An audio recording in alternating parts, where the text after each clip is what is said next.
नमस्कार। आज का टॉपिक बहुत ही जरूरी है, खासकर अगर आप किसी विभागीय परीक्षा की तैयारी कर रहे हैं। हम बात करने वाले हैं एक बहुत बड़े कदम की जो इंडियन रेलवेज ने अपनी सेफ्टी को लेकर उठाया।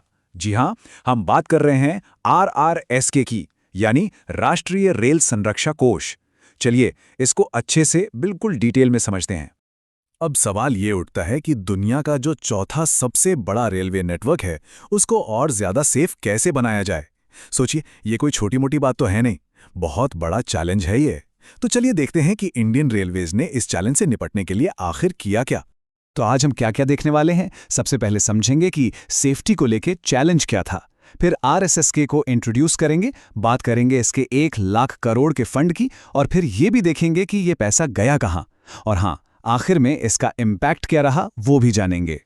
देखिए, इंडियन रेलवेज का जो नेटवर्क है वो सिर्फ बहुत बड़ा ही नहीं है, बल्कि काफी पुराना भी हो चुका है। अब इसका मतलब क्या हुआ? इसका मतलब ये हुआ कि पैसेंजर्स की सेफ्टी को बनाए रखना ये एक कंटिन्यूस चैलेंज है जो कभी खत्म नहीं होता। जो पुराना इंफ्रास्ट्रक्चर है उसे बदलना था, पूरे सिस्टम को मॉडर्नाइज करना था, और इसके लिए एक बड़े फोकस्ड एफर्ट की जरूरत थी।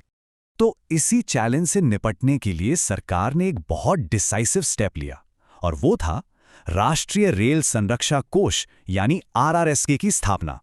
और एक बात समझ लीजिए, ये कोई मामूली फंड नहीं था, ये एक डेडिकेटेड मिशन था जिसका एक ही मकसद था, सेफ्टी को सबसे ऊपर रखना। तो आखिर ये RRSK है क्या? सीधी सी भाषा में ये एक डेडिकेटेड सेफ्टी फंड है।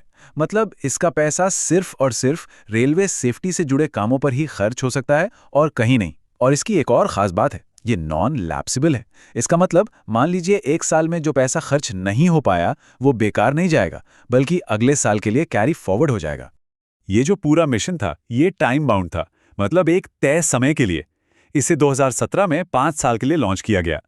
गोल एकदम क्रिस्टल क्लियर था, 2022 आते आते जितने भी क्रिटिकल सेफ्टी अपग्रेड्स हैं उन्हें पूरा कर लेना है। तो आप देख सकते हैं ये एक बिल्कुल फोकस्ड और टारगेट बेस्ड अप्रोच थी। चलिए अब बात करते हैं सबसे जरूरी चीज की, पैसा। क्योंकि किसी भी इतने बड़े प्लान को कामयाब बनाने के लिए तगड़ा फाइनेंशियल बैकअप तो चाहिए ही, है ना? और RSSK को जो फाइनेंशियल पावर मिली वो सच में बहुत बड़ी थी। इस प्लान का जो स्केल था वो जबरदस्त था।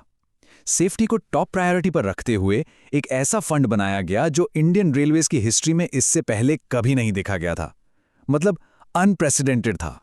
और वो रकम थी पूरे 1 लाख करोड़ रुपए। जी हाँ, 1 लाख करोड़। ये अमाउंट 5 सालों में खर्च होना था।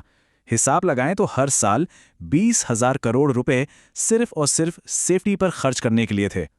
ये figure exam point of view से बहुत बहुत इंपॉर्टेंट है, इसको याद रखिएगा।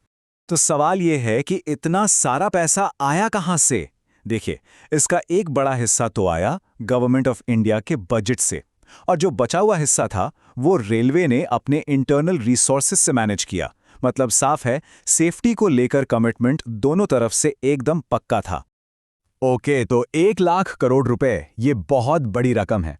अब अगला सवाल जो दिमाग में आता है वो ये है कि भाई इस पैसे का इस्तेमाल हुआ कहां? चलिए अब उन स्पेसिफिक एरियाज को देखते हैं जहां इस फंड से अपग्रेड किया गया। तो RSK का पैसा मोटा मोटा 5 मेन एरियाज में लगा। सबसे पहले ट्रैक रिन्यूअल, मतलब पुरानी घिसी-पिटी पटरियों को बदलना। दूसरा, सिग्नलिंग को अपग्रेड करना ताकि मॉडर्न सेफ सिस्टम्स लग सकें और टक्करें रुकें। तीसरा, लेवल क्रॉसिंग्स को ख़त्म करना, खासकर वो जो अनमैन्ड थीं, क्योंकि वहाँ सबसे ज़्यादा हादसे होते थे। चौथा, पुराने पुलों को मजबूत करना, उनकी मरम्मत करना। और पांचवा, रोलिंग स्टॉक, यानी हमारे कोचेज और वैगन्स की सेफ्टी बढ़ाना। बेसिकली पूरा फोकस पुरानी और रिस्की एसेट्स को रिप्लेस करने पर था। अब लेवल क्रॉसिंग वाला पॉइंट एक परफेक्ट एग्जाम्पल है। जो अनमैन्ड लेवल क्रॉसिंग्स थीं वो एक्सीडेंट्स का हॉटस्पॉट थी। तो RRSK के अंडर क्या किया गया? इन डेंजरस क्रॉसिंग्स की जगह या तो रोड ओवर ब्रिज यानी ROB बना दिए गए, या रोड अंडर ब्रिज यानी RUB। इससे हुआ क्या?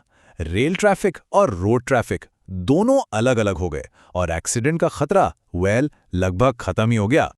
तो ठीक है, 5 साल बीत गए, 1 लाख करोड़ रुपए भी खर्च हो गए। अब सवाल यह है कि इसका नतीजा क्या निकला? चलिए इस इनिशिएटिव के इम्पैक्ट और जो मेन टेकअवेज हैं उन पर नजर डालते हैं। और इसका असर जमीन पर साफ साफ दिखा भी। सबसे बड़ी बात, डीरेलमेंट यानी पटरी से उतरने वाले हादसों में भारी कमी आई। ट्रैक्स की ओवरऑल कंडीशन बेहतर हुई और ट्रेन ऑपरेशंस पहले से कहीं ज़्यादा सेफ हो गए।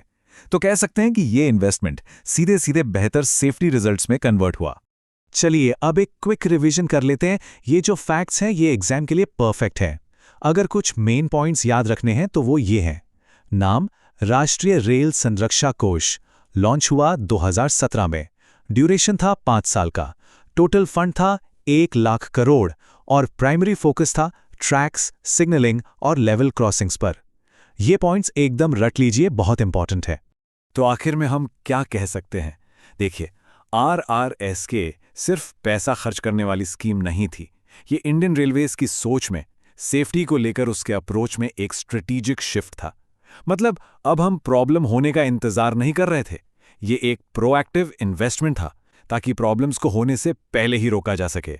तो RSK ने एक बहुत मजबूत फाउंडेशन तो तैयार कर दी है, लेकिन जैसा हम जानते हैं, सेफ्टी एक कंटिन्यूअस जर्नी है, ये कभी रुकती नहीं। तो अब सवाल ये उठता है कि RSK का पहला फेज तो पूरा हो गया, अब आगे क्या? रेलवे सेफ्टी का अगला फ्रंटियर क्या होगा? ये एक ऐसा सवाल है जिस पर सोचना जरूरी है।